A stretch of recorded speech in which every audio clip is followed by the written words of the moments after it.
Empresarios yucatecos impulsan la dinámica económica y la generación de empleos en el estado por medio de proyectos de inversión como el desarrollo inmobiliario Yucalpetén Resort Marina, que incluye la derrama económica de más de 2,000 millones de pesos y la creación de 2,000 fuentes de trabajo entre directos e indirectos en su primera etapa.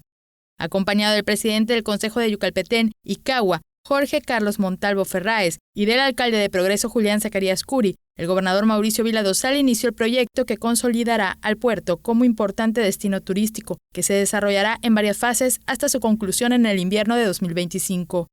El máster plan del proyecto, impulsado por la unión de esfuerzos de los grupos Cagua, Simca y Desur, incluye la construcción de 350 departamentos en 4 torres residenciales, con valor promedio de 7 millones de pesos, parques, hotel, beach club, marina para 110 embarcaciones y un village comercial de 3,500 metros cuadrados rentables. El complejo tendrá un estacionamiento con 1,100 cajones, bares, restaurantes, cafés, boutiques, neverías y un club náutico. La inversión inmobiliaria será de más de 2,000 millones de pesos, más el hotel que será de 250 millones. Se estima que la primera etapa del desarrollo concluya en verano de 2023 y serán las torres Barlovento y Sotavento, el Master Plan, así como el Beach Club y la Marina.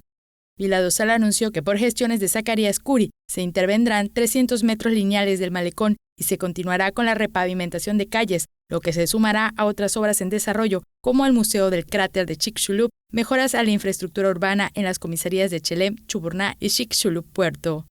Teleyucatán te informa. Teleyucatán te informa.